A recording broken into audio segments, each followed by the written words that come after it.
sabe qual é o problema? É que tem muita gente com nomenclatura, composição, que está morrendo, mas não pede água, não pede ajuda. Não, quem é que vão dizer de mim? Eu sou pastor. O que é que vão falar de mim? Eu sou pregador. O que é que vão falar de mim? Eu dirijo o culto. Meu filho, não morra orgulhoso.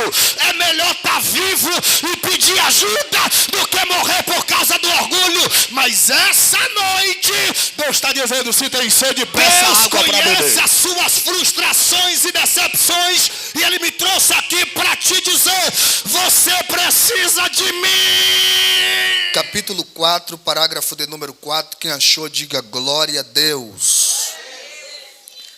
E era-lhe necessário passar por Samaria.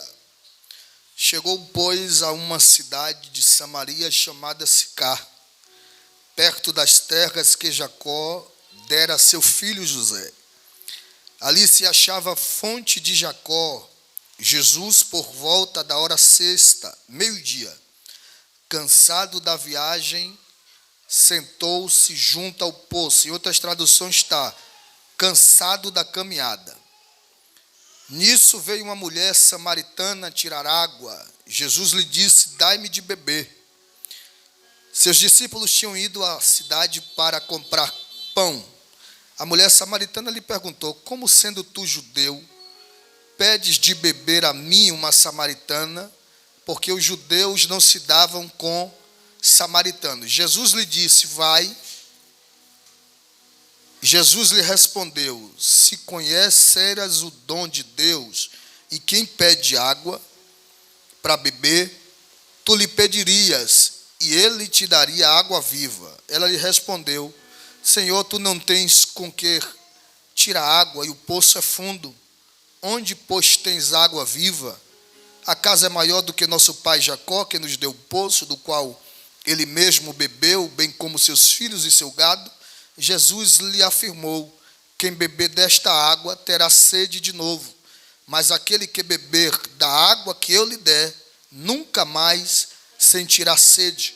Pelo contrário, a água que eu lhe der se tornará nele uma fonte que vai jorrar para a vida eterna. Olhe para quem está do seu lado e diga, sente glorificando a Jesus, porque Ele é bom.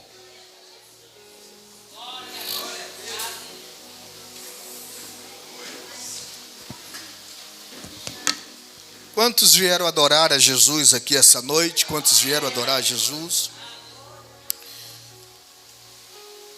Meus irmãos, nós lemos um texto que ele é conhecido de todos que leem a Bíblia e são acostumados a ouvir pessoas que falem da Bíblia. O texto que ora nós lemos, ele está falando acerca de um personagem primar que é o central, o tema central de toda a Bíblia e de todo o Evangelho, que é o Senhor Jesus Cristo. Todos nós sabemos que ele tinha 12 discípulos. Esses 12 discípulos que faziam parte da sua comissão missionária. Haja vista que o próprio Jesus Cristo ele veio com a missão. E a missão que Jesus Cristo veio era a missão que nenhum de nós teríamos capacidade de exercê-la. Ele veio enviado pelo Pai com a missão de salvar a humanidade que estava perdida na volupia do pecado. Só que quando Jesus Cristo vem fazer esta obra missionária, esta missão que foi ortogada pelo Pai, ele não foi egoísta. E por ele não ser egoísta, ele começa a escolher pessoas para que pudesse fazer participação desse seu ministério. Ele vai escolhendo alguns homens que, pelo olhar da sociedade, não tinham capacidade alguma de se tornar o que se tornaram. Eram os improváveis daquele momento e daquela época. Ele escolhe 12 homens incapazes que, através dele, têm a capacidade de se tornar alguém. Escolhe 12.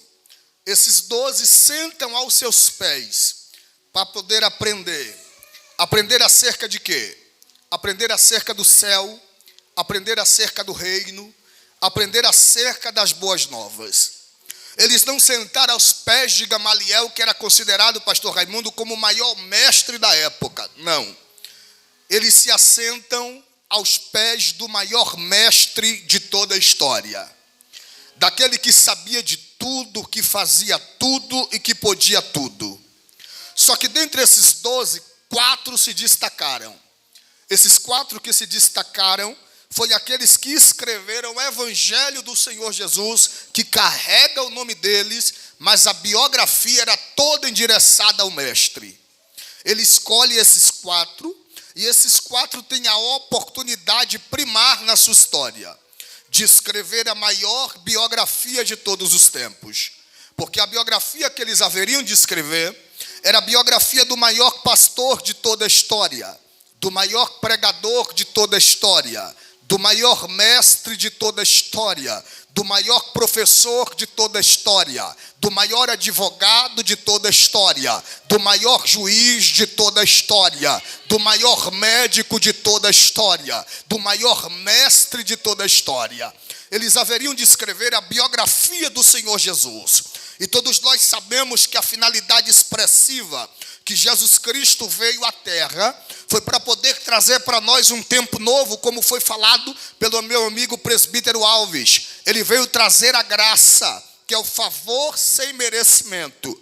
É você receber daquilo que você não merecia. Eu e você, nós merecíamos a morte, mas ele decidiu nos dar a vida. Então, quando ele veio trazer este tempo novo. Porém, há um paradoxo, porque o que estava imperando era a lei. E todos nós sabemos que pela lei era olho por olho, dente por dente. Havia pecados que o homem cometia que ele não tinha nem direito de refutar. A sua sentença era a morte. Aí ele vem para poder trazer para nós a graça, que é o favor sem merecimento. Porém, ele não veio quebrar princípios, ele não veio desfazer da lei, porque a lei não pode ser desfeita.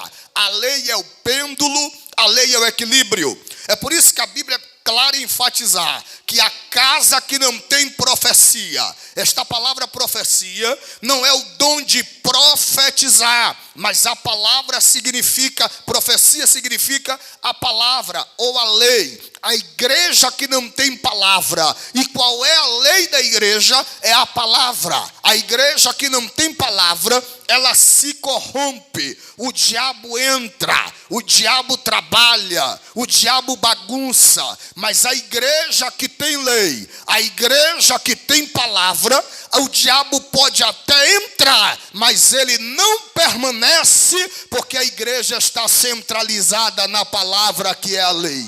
Você pode levantar a mão para o céu? Abrir a boca e dar um glória para Jesus de Nazaré? Não, levante mais alta que você puder. Abra a boca e dê o melhor glória a Deus que você tem. Então todos nós aprendemos que ele veio trazer para nós esse tempo novo, chamado graça. Só que quando ele vem trazer, a lei também imperava e era aplicado pelo Sinédrio, através dos sacerdotes e através do sumo sacerdote. Só que, porém, quando a lei se manifestava e dizia, tem que morrer, a graça se manifestava e dizia, eu vou dar mais uma oportunidade de vida. Quando a lei se manifestava e dizia, pecou, tem que ser apedrejado, a graça escrevia na areia e dizia, quem não tem pecado que atire a primeira pedra. Então eu quero te chamar a prestar um culto racional e você entender que você, quando vem para o culto, você deve dar o melhor da sua adoração para Deus, porque se Deus pudesse abrir os seus olhos espirituais, você ia entender que este mês, que esta semana, que este ano não era nem para mim você estar aqui, mas a graça se manifestou. Já tem gente entendendo. Mas a graça se manifestou e lhe deu uma oportunidade de vida. É por isso que eu não entendo como é que tem crente salvo que vem para o culto e diz, eu só dou glória quando a porta abre, eu só dou glória quando as coisas estão dando certo, eu só dou dou glória quando a vitória chega. Eu só dou glória quando o milagre acontecer. Meu filho, a gente não adora por aquilo que ele faz. A gente adora por aquilo que ele é. E se a gente adora por aquilo que ele é, não tem nada que pare o nosso louvor e a nossa adoração. Se a porta abrir, eu dou glória. Mas se fechar, eu continuo dando glória. Levanta as duas mãozinhas para o céu. Abra a boca e dê o melhor glória. Não, levante as duas mãos mais alta que você puder. Abra a boca e dê 10 segundos de glória para Jesus de Nazaré. Abra a boca e adore. Quem tem glória, dá glória. Quem tem aleluia, dá aleluia. Quem é batizado com o Espírito Santo pode falar em variedades de línguas estranhas. Então ele vem com esta missão. Essa missão de trazer graça, favor, sem merecimento. Aqui você aprende uma coisa. Essa graça que ele veio trazer foi para algo maior. Foi para nos livrar do inferno. Foi para nos livrar da morte. É por isso que, se você for observar, dentre esses 3 ou 4 evangelhos, os 3 evangelhos, Mateus, Lucas e Marcos, é chamados de evangelhos sinóticos. Por quê, pastor? Os 3 falam da mesma coisa.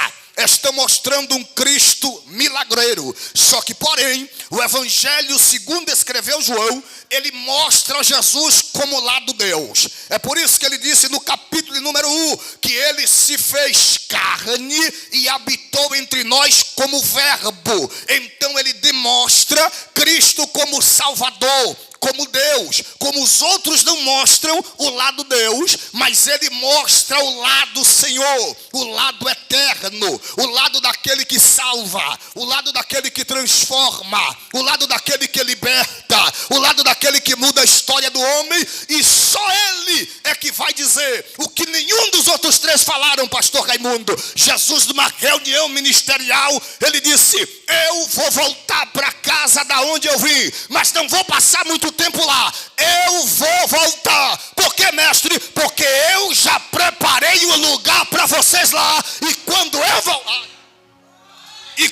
eu voltar, vou levar vocês para poder morar comigo na eternidade. Levante a mão e dê glória quem está esperando o arrebatamento da igreja. Levante a mão que eu vou profetizar. Se para você aqui na terra tá bom, tem alguma coisa de errada. Se morar na terra para você é legal, tem alguma coisa de errada. Porque a terra é passageiro. A nossa morada não é aqui. A nossa morada é lá em cima.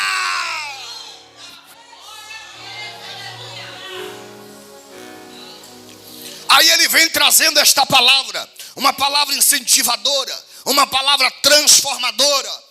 A junção das palavras que Jesus pregava não eram palavras que as pessoas simplesmente viessem a se emocionar. As mensagens que Jesus pregava eram mensagens introspectivas. O que é introspectiva, pastor? É de dentro para fora. A intenção era mudança de caráter, era mudança de comportamento, era mudança de ideologia. Jesus não pregava para as pessoas aplaudirem a sua mensagem. Jesus pregava na intenção de as pessoas saírem dali dizendo: eu quero mudar de vida, eu quero mudar de comportamento, eu quero mudar de atitude, eu quero mudar da minha história. É por isso que em todas as palavras que ele pregava, pastor Raimundo, ele dizia: arrependei-vos, porque é chegado o reino de Deus. Arrependei-vos, porque é chegado o reino de Deus. Por que ele fala de arrependimento? Porque não dá para ter conversão sem arrependimento.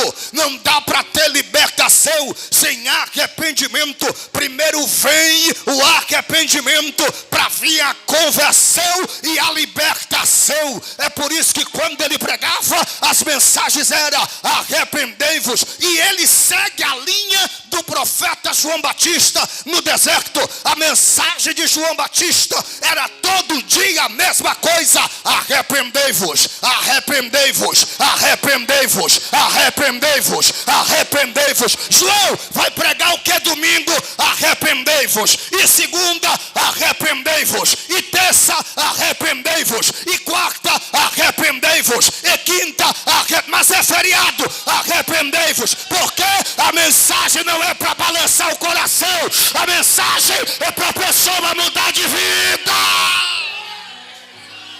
Levanta a mão para o céu e da glória. Eu estou sentindo o céu. Levante a mão. Levante a mão para adorar Jesus. Levante a mão para adorar.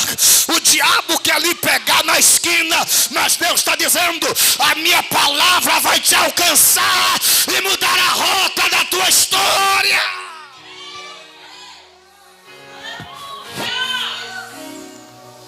Aí ficavam todos confundidos, porque Jesus não mudava a mensagem e todo mundo estava lá. Eu quero ouvir ele pregar. Eu quero ouvir as palavras que saem da boca dele. Eu quero ouvir ele falar. Ele fala como ninguém fala. O que é que Jesus falava? Arrependimento, mudança de vida.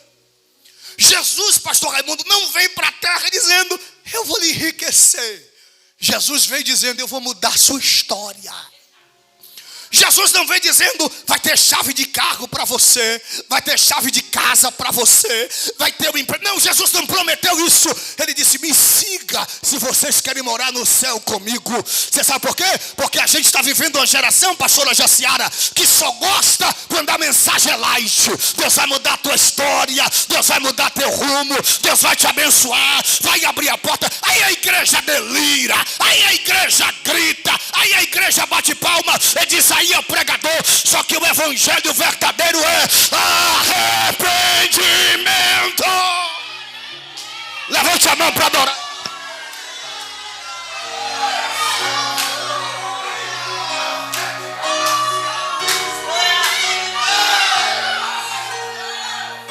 Levante a mão para adorar Jesus, que eu estou sentindo o céu aqui. Quem tem glória, dá glória. Quem tem aleluia, dá aleluia. Eu estou com vontade de pregar. Levante a mão e adore a Jesus.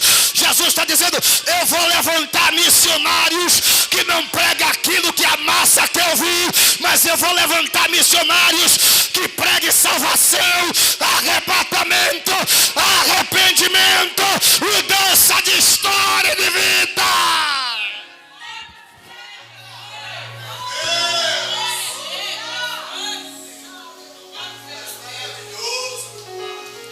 Coloque a mão no ombro de alguém que está do teu lado. Eu preciso liberar essa palavra. Olha assim, diga: não pregue o que a massa quer ouvir. Diga: porque pregar o que a massa quer ouvir. Diga: já tem muita gente fazendo isso. Diga: pregue arrebatamento. Diga: pregue mudança de vida. Pregue sobre conversão, arrependimento de pecado, arrebatamento, porque breve ele vai voltar para arrebatar a tua igreja. Ai, meu Deus. Tem gente preocupado com tapinha no ombro, tem gente preocupado com like no Instagram. Nada disso deve te empolgar. O que deve te empolgar é o teu nome escrito no livro da vida. É lá.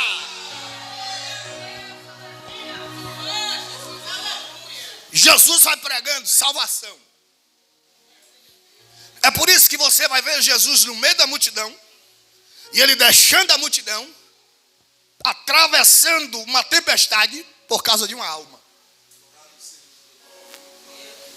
Jesus sai do meio da multidão, passa de barco para outro lado, enfrenta uma tempestade por causa de uma alma. E você sabe qual é o problema da nossa geração? Que a gente não abre mão da multidão por causa de uma pessoa. E você tem que entender que a multidão é consequência. E você precisa estar pronto para pregar para uma pessoa. No ambiente de trabalho que você trabalha. Com aquele... Irmão, tem gente que no trabalho ninguém nem sabe se ele é crente. Todo dia eu pergunto para minha esposa: está pregando no seu trabalho? Pregue, viu? Porque lá a gente tem que pregar lá dentro. Quando eu trabalhava secularmente, eu pregava lá para os meus amigos. Só que tinha um obreiro, amigo meu, que lá eu desconhecia quem era ele. Por quê? Porque na igreja, quando estava no trabalho, a gente não sabia se ele era crente. E o verdadeiro missionário, aqui é missionário, no trabalho é, na faculdade na vizinhança não, você pode levantar a mão para o céu e dar glória a Deus em todo lugar. O missionário, pastor Raimundo, ele não muda a sua identidade. Porque é fácil a gente falar aqui, é fácil eu pregar aqui, é fácil. Porque existe um dom, existe estudo, retórica, homilética, exegese bíblica, tanta coisa que a gente aprende. Pastor Raimundo sabe disso, ele também é um ótimo pregador. Mas o que Deus quer saber quem é você quando sai daqui?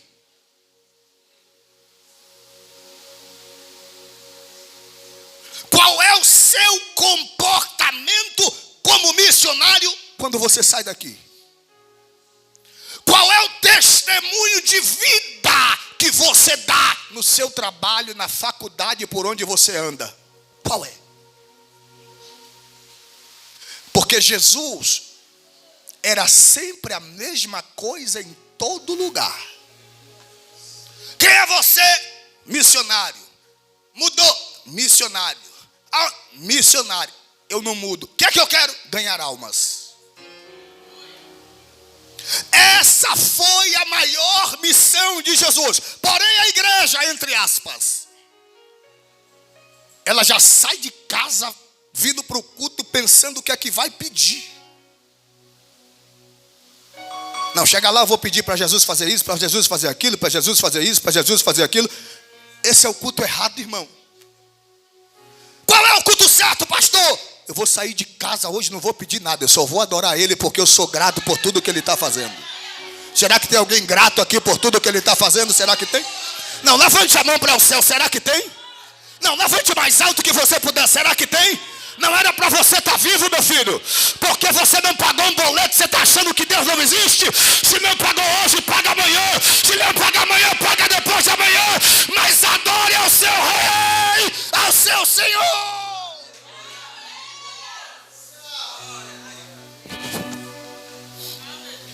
Ele tem na sua trajetória ministerial alguns princípios.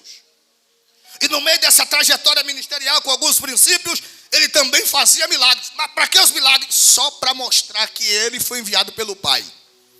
Você nunca vai ver Jesus só milagre, milagre, milagre. Primeiro ele pregava a palavra e depois operava o milagre. Por quê? Porque a prioridade dele era que você ouvisse isso aqui. A palavra.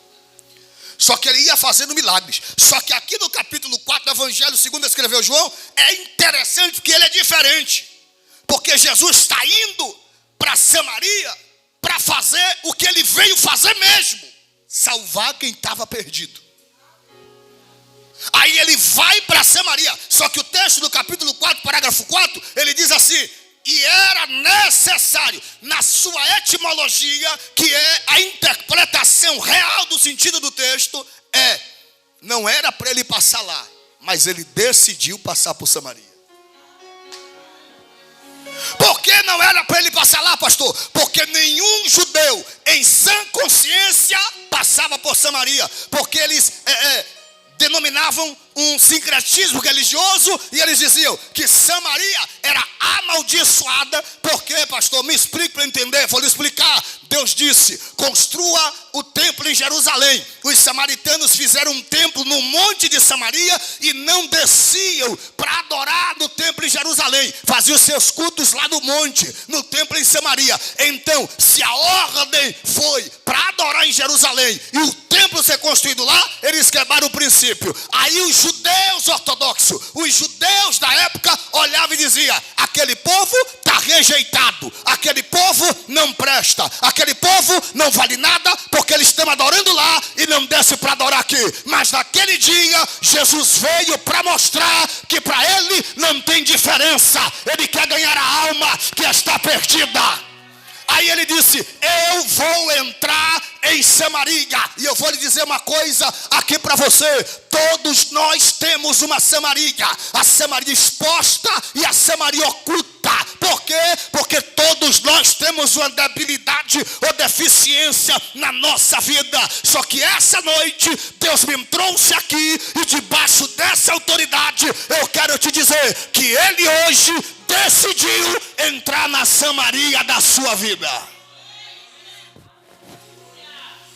Pastor, a Samaria é alguém da minha casa que está longe.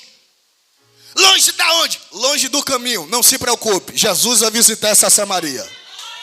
Não, vou repetir. Jesus vai visitar essa Samaria. Pastor, está dando problema. Já disseram que não presta. Disseram que vai morrer no álcool, na prostituição, nas drogas. É mentira do diabo. Deus ouviu a sua oração e Ele vai visitar essa Samaria. E vai ter mudança lá de vida.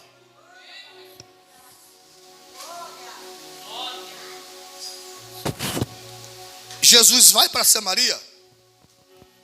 Pastor Raimundo, mas só que quando ele chega em Samaria, ele chega cansado da caminhada, pastora Jaciara. E o texto diz que ele se assenta na beira do poço. Ele parou por quê? Porque estava cansado da caminhada. E é isso aqui que eu acho lindo. Por quê? Porque quem parou não foi qualquer um. Quem parou foi Jesus. E Jesus parou porque estava cansado. Então eu entendo que nem todas as vezes que a gente para é porque quer desistir. É porque está cansado. Pregar cansa. Pastorear cansa. Ensinar cansa. Tem tanta coisa que cansa. E a gente diz, eu vou parar.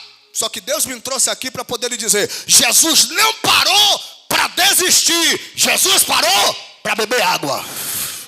Não, você não entendeu. Jesus não parou em qualquer lugar. Jesus parou perto de onde tinha água para ele poder beber. Você vai receber a aplicação aqui agora. O diabo está olhando para a tua vida cansada e ele está dizendo, vai chutar o pau da barraca, vai jogar tudo para cima, vai desaparecer. Só que o céu está gritando, o diabo vai quebrar a cara, porque eu vou deixar até você parar. Só que você não vai desistir, porque tem água para você beber. Levante a mão para o céu para adorar Jesus.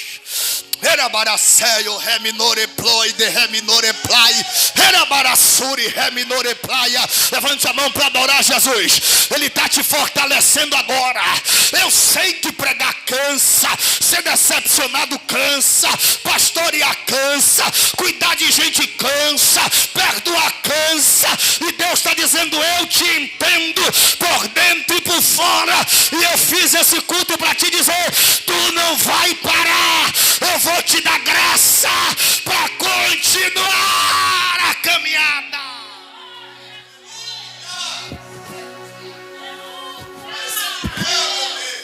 Coloque a mão no ombro dessa pessoa que está do seu lado. Coloque a mão. Traga para perto de você. Traga para perto de você. Olha dentro do olho dele e dela assim. Diz, você não vai desistir agora. Diga, está pesado, mas você não vai desistir agora. Está sendo dolorido, mas você não vai desistir agora. Está pesado, mas você não vai desistir agora. Diga, tem água da fonte para você beber.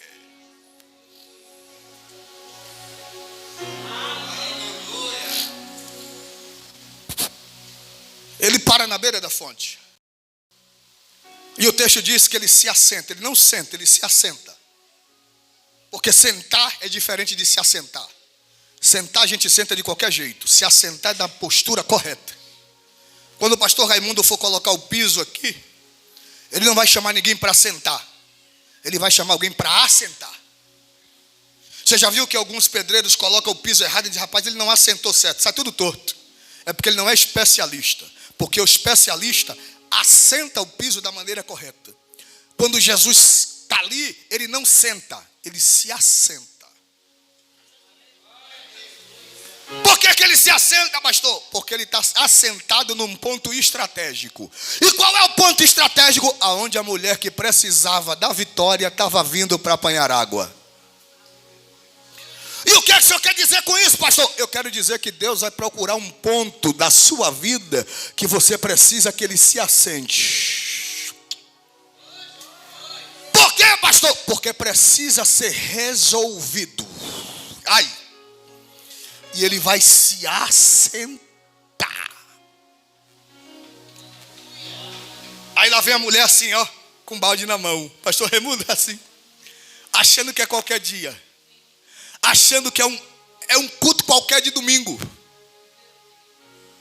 E ele sentado lá pensando, ela nem sabe que hoje vai ser o dia D. Ela não sabe que hoje não vai ser um culto, vai ser o culto dela. Aí vem a mulher com um balde na mão, Jesus já assentado lá no poço. E é isso aqui que eu acho lindo. Por quê, pastor? Porque quando Jesus chega, Sandra, quando a mulher chega, Jesus olha para ela e não pede o balde. Jesus não pede o balde. E Jesus pede água a ela. Agora, se a gente for olhar assim, parece coisa normal, mas não é. Isso aqui é psicologia. Por quê? Porque Jesus era o Filho de Deus e ele podia ser orgulhoso e dizer, me dê o balde que eu mesmo vou pegar minha água. Só que Jesus olha para uma mulher simples, que precisava da sua ajuda. E ele disse assim, dai-me de beber. Isso aqui que eu aprendi lindo com Jesus, porque Jesus é o maior exemplo de vida. E o que é que ele quer nos ensinar, pastor? Para a gente deixar o orgulho de lado. E na hora que precisar de ajuda, ter humildade para reconhecer e pedir. Por quê, pastor? Porque quem tem sede não espera ninguém oferecer água. Quem tem sede pede água para beber. Você sabe qual é o problema? É que tem muita gente com nomenclatura, composição, que está morrendo, mas não pede água, não pede ajuda. Não, quem é que vão dizer de mim? Eu sou pastor. O que é que vão falar de mim? Eu sou pregador. O que é que vão falar de mim? Eu dirijo o culto. Meu filho, não morra orgulhoso. É melhor estar vivo e pedir ajuda do que morrer por causa do orgulho. Mas essa noite Deus está dizendo, se tem sede, peça água para beber. Se tem sede, peça água para beber.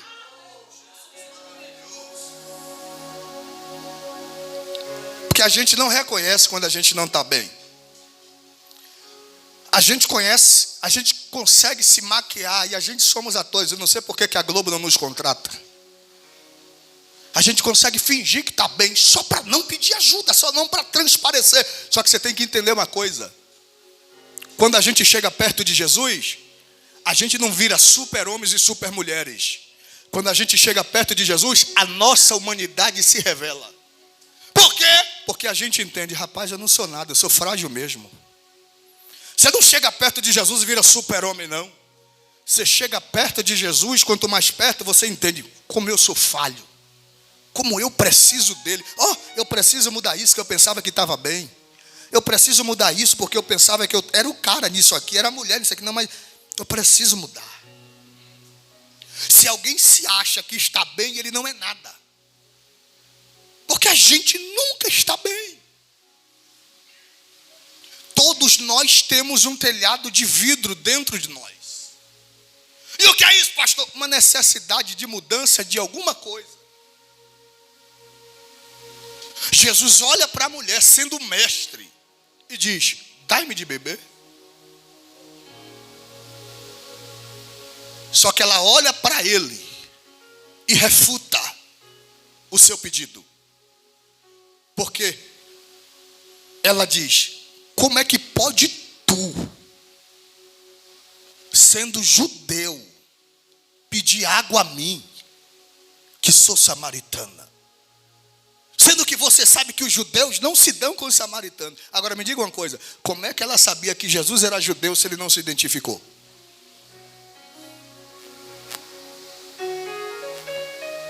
Como é que ela sabia que ele fazia parte de Jerusalém se ele não disse de onde era?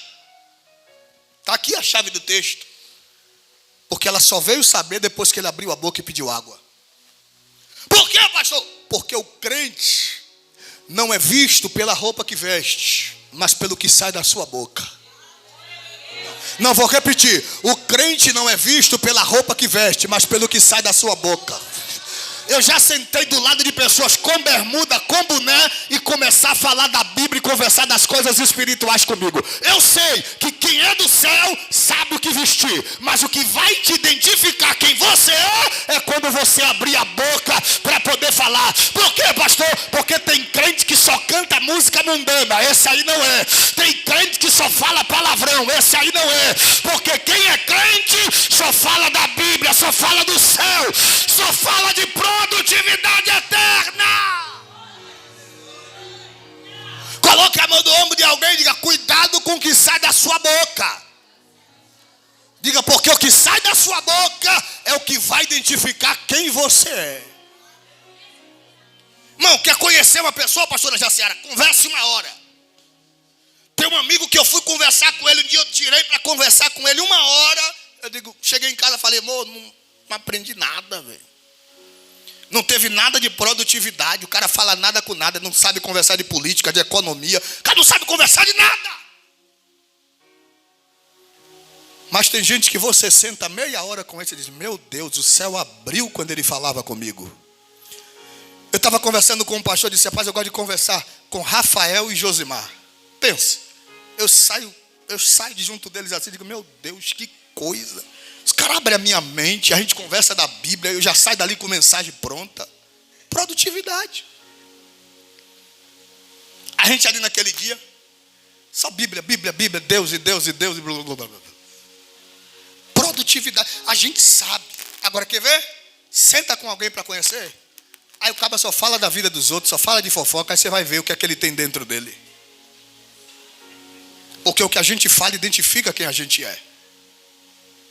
Ninguém consegue segurar as palavras fingidas por muito tempo. 1 hora, ele vacila nas suas palavras.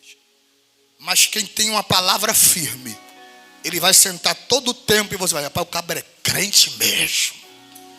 Quando Jesus abriu a boca, ela disse: rapaz, esse cabra é judeu, vou pegar ele agora. Só que aí aqui começa um debate teológico. Eu vou correr para encerrar. Quero ser obediente aqui para voltar de novo. Começa um debate teológico. Pastor Raimundo, debate teológico. Ela fala, Jesus fala. Ela fala, Jesus fala. E aquele debate teológico. E ela cheia de argumentação. E Jesus, sereno. Sereno. Sereno. E quem está ligado na mensagem aqui vai glorificar, porque eu vou largar uma aplicação forte aqui. Sereno. Sereno. Aí quando ela é convencida, que ele diz assim: a água que eu tenho aqui, se eu te der, você não sente sede. Mas essa água aqui, se você beber, você sente sede. Mas aqui eu te der, não vai, porque vai sair o rio que vai te levar para a vida eterna. E conversa vai. Será que seu é maior do que o meu pai Jacó, que fez o poço e vai, e conversa vai. E aquele debate teológico, quando ela não resiste, diz: eu vou ter que falar. Eu não estou suportando e eu vou ter que falar. Ele diz: uma palavra está entrando dentro de mim, está me desconstruindo, eu vou ter que falar. É ele. Aí ela abre a boca e diz: dai-me dessa água. Aí quando ela fala: dai-me dessa água, Jesus: eu vou pegar ela agora. Traz o teu marido. Ela disse: eu não tenho marido. Jesus disse: bem, tu já tiveste 5 e o que você tem agora não é teu. Por que Jesus perguntou isso? Porque ele queria mandar o recado: para você beber da água de Jacó, você bebe de qualquer forma, mas para beber da água da fonte, tem que mudar de vida. Levanta a mão para o céu e dá um brado de glória em nome de Jesus. Tem que mudar de vida.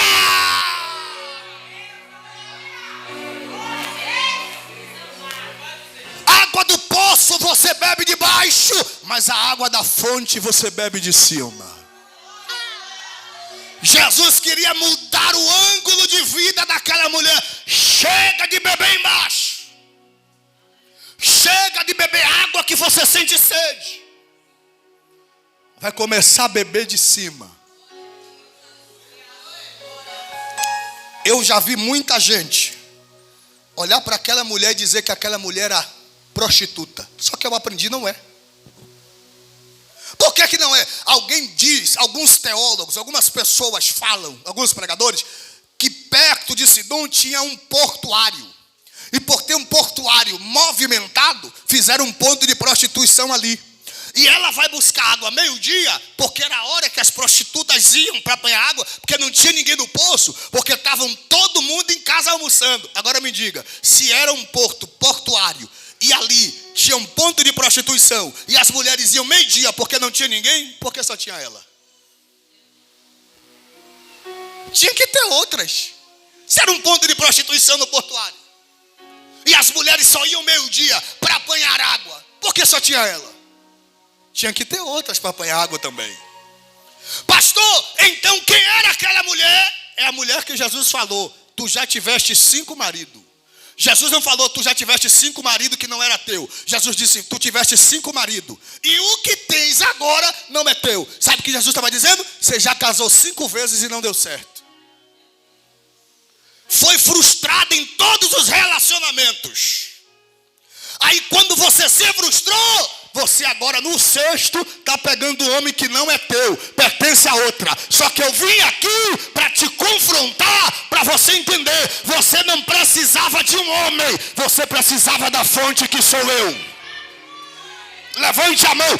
Deus conhece as suas frustrações e decepções, e Ele me trouxe aqui para te dizer, você precisa de mim.